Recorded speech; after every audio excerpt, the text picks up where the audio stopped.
ప్రపంచంలో సగానికి పైగా జనాభాకి ముఖ్య ఆహారం వరి. ఇది ప్రపంచంలో రెండో అతిపెద్ద ధాన్యపు పంట. ఆహారపు అవసరాల్లో 35 నుంచి 80% వరకు వరి నుంచి ప్రపంచ జనాభా పొందుతోంది. తరచూ వర్షాభావ పరిస్థితులు, వాతావరణ సమస్యల వల్ల వరి పండించే రైతులు ఆందోళనకు గురవుతున్నారు. ఈ నేపథ్యంలో వీటిని ఎదుర్కోవాలంటే రైతులు సాధారణ సాంప్రదాయ పద్ధతిలో వరి సాగు చేయకుండా సాంప్రదాయేతర పద్ధతులను అనుసరిస్తే లాభం చేకూరుతుంది.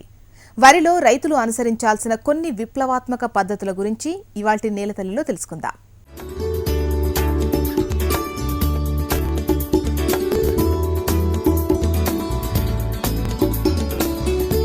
ప్రపంచంలో ముఖ్యమైన ఆహార పంటల్లో వరి ఒకటి.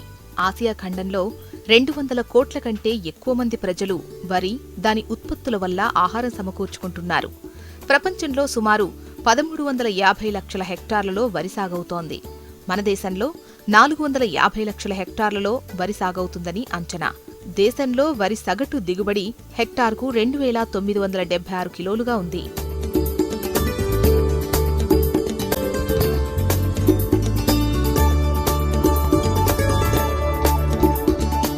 వ్యవసాయానికి నీరు జీవం లాంటిది. ప్రధాన ఆహార పంట అయిన కిలో ధాన్యం ఉత్పత్తి చేయడానికి 3000 నుంచి 5000 లీటర్ల నీరు అవసరం. రోజురోజుకు పెరుగుతున్న జనాభా, పారిశ్రామికీకరణ, వ్యవసాయ రంగంలో అవసరాలు, వర్షాభావ పరిస్థితులు నీటిని పొదుపుగా వాడాల్సిన ఆవశ్యకతను మనకి వివరిస్తున్నాయి. తరుగుతున్న జలవనరులను సక్రమంగా, సమర్థవంతంగా వినియోగించుకుంటూ పంటల్లో అధిక దిగుబడి పొందుతూ నీటిని ఆదా చేయాల్సిన అవసరముంది.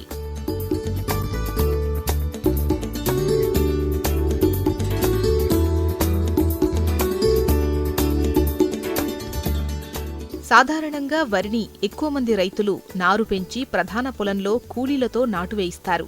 వర్షాభావ పరిస్థితులు, అకాల వర్షాలు, ఆలస్యంగా వచ్చే ఋతుపవనాలు ఈ సవాళ్లను అధిగమించడానికి, నీటి కొరతను ఎదుర్కోవడానికి శాస్త్రవేత్తలు వివిధ పద్ధతులను కనుగొన్నారు. ఆ పద్ధతుల్లో ముఖ్యమైనవి డ్రమ్ సీడర్తో వరి సాగు, యంత్ర శ్రీవరి సాగు, పాక్షిక ఆరుతడి పద్ధతిలో వరి సాగు.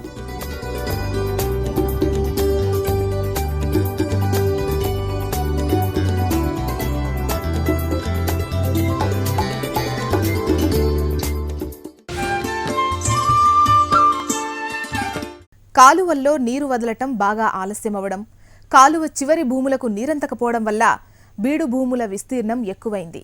పాత పద్ధతుల్లో కాలువల్లోకి నీరొచ్చాకే వరి సేద్యం మొదలు పెడితే రెండో పంటగా అపరాలను పండించడం కష్టమవుతుంది. దీనికి ప్రత్యామ్నాయంగా పాక్షిక ఆరుతడి ద్వారా వరి సాగు చేయవచ్చు.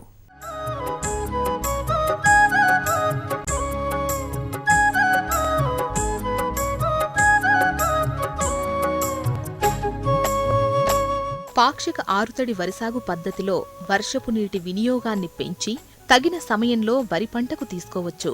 ఈ విధానంలో పొడి వాతావరణంలోనే విత్తి, తరువాత వానలు మొదలై కాలువలకు నీళ్లు వచ్చిన తర్వాత సమృద్ధిగా నీరు అందించి సాధారణ రైతు పద్ధతిలాగే సాగు చేయడం దీని ప్రత్యేకత.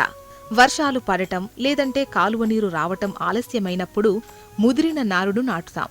దీనివల్ల చీడపీడల ఉధృతి పెరిగి వాటి నివారణకు అధిక రసాయనాలు పిచికారీ చేయాల్సి వస్తుంది. ఫలితంగా పెట్టుబడులు పెరుగుతాయి, దిగుబడులు తగ్గుతాయి.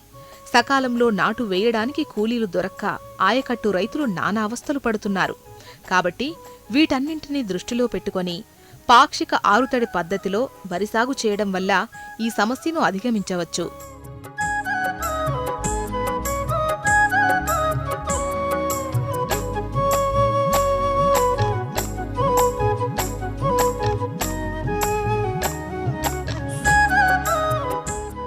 ఈ విధానంలో జూలై మొదటి వారంలో వర్షాలు పడగానే 2 సార్లు కల్టివేటర్తో దుక్కి దున్నుకొని గొర్రుతో చదును చేసి పెట్టుకోవాలి. విత్తనం వేయడానికి అవసరమైన పదును చూసుకొని వెదజల్లే పద్ధతిలో లేదా పొడి దుక్కిలో ట్రాక్టర్తో లాగే డ్రమ్ సీడర్తో విత్తుకోవాలి. వెదజల్లే పద్ధతిలో ఎకరానికి 25 నుంచి 30 కిలోల విత్తనం అవసరమవుతుంది. డ్రమ్ సీడర్తో సన్న రకాలు 8 నుంచి 12 కిలోలు, లావు రకాలు 10 నుంచి 14 కిలోల పొడి విత్తనాన్ని విత్తుకోవాలి. ట్రాక్టర్తో లాగే డ్రమ్ సీడర్ ద్వారా గంట నుంచి గంటన్నరలోపు ఎకరాలో విత్తనం విత్తుకోవచ్చు. 15 రోజుల తర్వాత ఒక బస్తా DAP, అరబస్తా పొటాష్, అరబస్తా యూరియా కలిపి దుక్కిలో చల్లుకోవాలి. వరి విత్తిన 25 నుంచి 30 రోజుల తర్వాత నీరు పెట్టి మొక్కలు పలుచగా ఉన్న చోట, ఒత్తుగా ఉన్న చోటు నుంచి పీకి నాటాలి. విత్తిన 50 రోజుల తర్వాత నుంచి 1 అంగుళం నీరు నిలువ ఉండేలా చూసుకోవాలి. దీని ద్వారా పొట్ట దశలో కావాల్సిన నీరు లభించడం ద్వారా దుబ్బు బాగా చేసి అధిక పిలకలను ఇస్తుంది.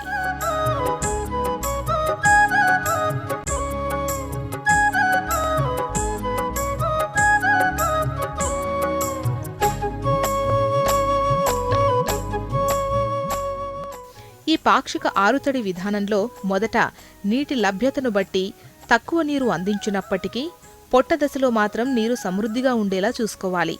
ఈ విధానంలో నేలను దమ్ము చేసే అవసరముండదు. నీటి తడుల సంఖ్య కూడా తక్కువ కాబట్టి సాంప్రదాయ వరి సాగుతో పోల్చినప్పుడు 20 నుంచి 25% వరకు నీటిని ఆదా చేయవచ్చు. అదేవిధంగా వర్షాలు ఆలస్యంగా పడినా, కాల్వ నీళ్లు ఆలస్యంగా వదిలినా పాక్షిక ఆరుతడి విధానం ద్వారా విత్తుకోవడం వల్ల పంట సమయం వృధా కాకుండా చూసుకోవచ్చు. ఈ విధానంలో దమ్ము చేయలేదు, నారు పెంచలేదు, నాట్లు వేయడం లేదు. కాబట్టి ఎకరానికి 4,500 రూపాయల వరకు ఖర్చు ఆదా అవుతుంది. అదే సమయంలో కూలీల సంఖ్య కూడా తగ్గించవచ్చు.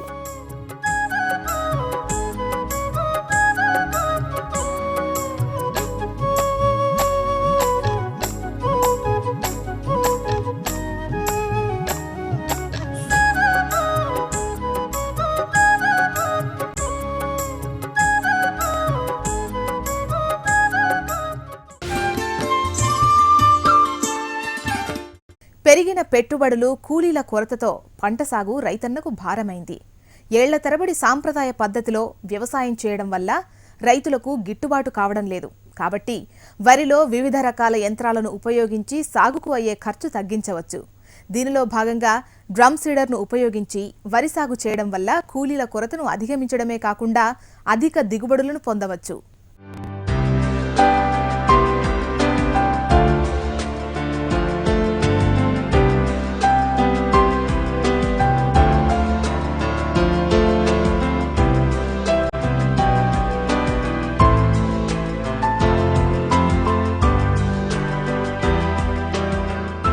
డ్రమ్ సీడర్ విధానంలో మొదట కల్టివేటర్తో దున్నుకొని 5 రోజులు ముందుగా దమ్ము చేసిన తర్వాత విత్తడానికి ముందు ఎత్తుపల్లాలు లేకుండా నేలను బాగా చదును చేసుకోవాలి.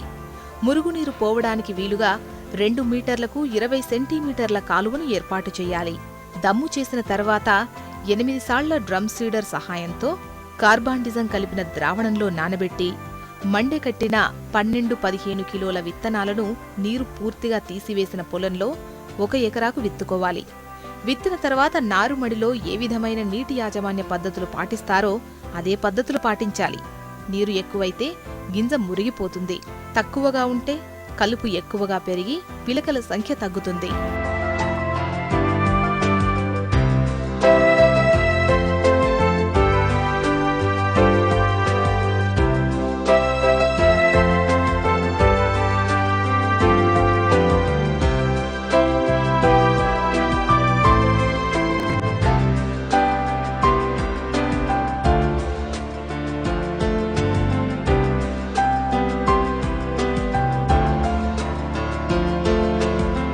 విత్తిన 15 నుండి 20 రోజుల తర్వాత ఒత్తుగా ఉన్న చోట నుంచి మొక్కలను పీకి పలుచగా ఉన్న చోట నాటించాలి.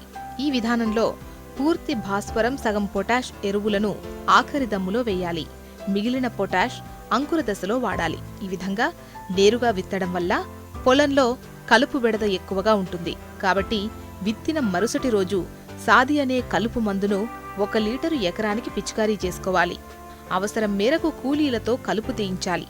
మొదటి వారం రోజులు నీటిని ఆరుతడిగా పెట్టుకోవాలి. ఈ విధానం తర్వాత నారుమడికి అవసరమైన నీటిని 5 నుంచి 10% ఆదా చేయొచ్చు. ఎందుకంటే ఈ విధానంలో నారుమడి పెంచే అవసరముండదు. కాబట్టి కూలీల ఖర్చు 2,000 రూపాయలు తగ్గించుకోవచ్చు. కూలీలు తక్కువగా ఉన్న ప్రాంతాల్లో ఈ విధంగా విత్తడం ద్వారా కొరతను అధిగమించవచ్చు.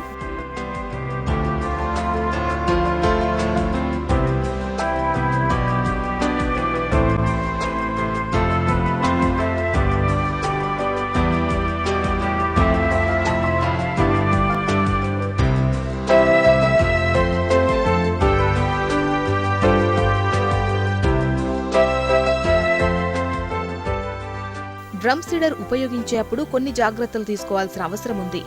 డ్రమ్ సీడర్ను ఉపయోగించి విత్తే పొలం చదునుగా ఉండేలా చూసుకోవాలి. ఈ విధానంలో విత్తేటప్పుడు నీరు నిల్వ ఉండకూడదు. విత్తిన తర్వాత వర్షం పడితే గింజలు నీటిలో తేలి ఒకే చోట గుబురుగా మొలకెత్తే అవకాశముంటుంది. కాబట్టి వాతావరణ పరిస్థితులకు అనుగుణంగా విత్తుకోవాలి. డ్రమ్ సీడర్తో ఎన్నో లాభాలు ఉన్నాయి. ఎకరానికి 1,500 రూపాయల నుంచి 2,000 వరకు ఆదా చేసుకోవచ్చు. విత్తనం ఆదా అవుతుంది. పంట 7 నుంచి 10 రోజుల ముందుగా కోతకు వస్తుంది.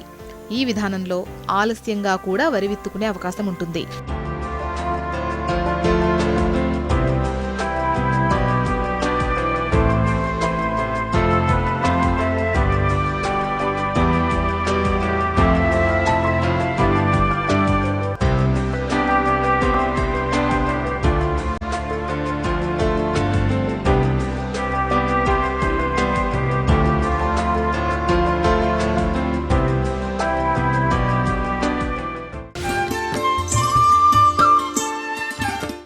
శ్రీవరి సాగు ధాన్యం ఉత్పత్తిని గణనీయంగా పెంచడానికి రైతుకు ఉపయోగపడే విధానం.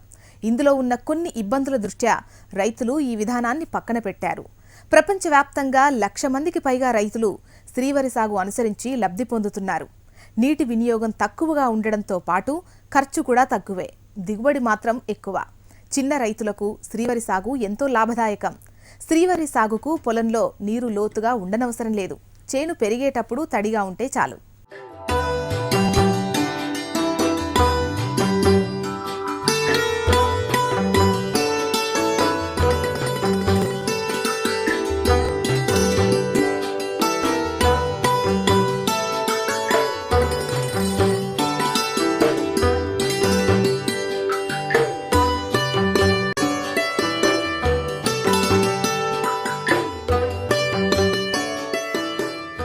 తెలుగు రాష్ట్రాల్లో అన్ని జిల్లాల్లో రైతులు వరి సాగు చేస్తున్నారు.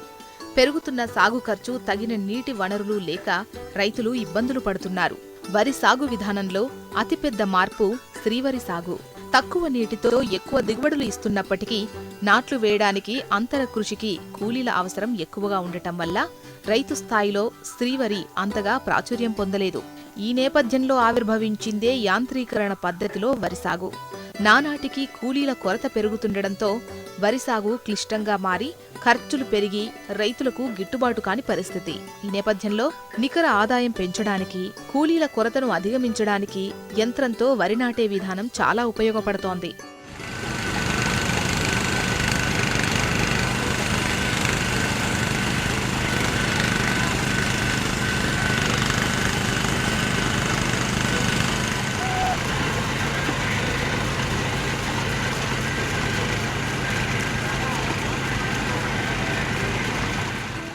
ఈ పద్ధతిలో నారుమడిని ట్రేలలో పెంచుతారు. విత్తనాన్ని ఉప్పు ద్రావణంలో వేసి తాలుగింజలు లేకుండా చేసి మంచినీటితో శుభ్రంగా కడిగి 24 గంటలు నానబెట్టిన తర్వాత నీడలో ఆరబెట్టాలి. 58x58 సెంటీమీటర్ల పరిమాణం గల ప్లాస్టిక్ ట్రేలలో 3 పాళ్లు బాగా పొడి చేసిన మట్టి, 1 పాలు పశువుల ఎరువు కలిపిన మిశ్రమంతో నింపి 24 గంటలు నానబెట్టి ఆరబెట్టిన విత్తనాన్ని ఒక ట్రేకి 100 నుంచి 150 గ్రాముల చొప్పున వేసి సమానంగా పరచాలి. విత్తనాన్ని ట్రేలో పరిచిన తర్వాత మళ్లీ దానిపై మట్టి మిశ్రమంతో పలుచగా కప్పి దానిపై ఆకులు లేదంటే వరిగడ్డితో కప్పి నారు తయారయ్యే వరకు నెమ్మదిగా నీరు పోయాలి.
వరి నాటే యంత్రం ద్వారా నాట్లు వేసినప్పుడు నారును నారుమడిలో కాకుండా ట్రేలలో పెంచడం వల్ల కొంతవరకు నీటిని ఆదా చేయవచ్చు. యంత్రంతో తక్కువ ఎత్తున్న నారును నాట్లు వేస్తారు కాబట్టి నాట్లు వేసేపట్నుంచి పైరు దుబ్బు చేయడం పూర్తయ్యే వరకు పొలంలో పలుచగా నీరుండాలి. ఈ విధంగా చేయడం వల్ల సాంప్రదాయ వరిసాగు విధానంతో పోల్చితే 10 నుండి 12% నీటిని ఆదా చేయవచ్చు. కూలీల కొరత ఎక్కువగా ఉన్న ప్రదేశాల్లో ఈ విధంగా యంత్రం ద్వారా నాటడం వల్ల వరి సాగులో కూలీల కొరతను అధిగమించడమే కాకుండా అధిక దిగుబడులు పొందవచ్చు.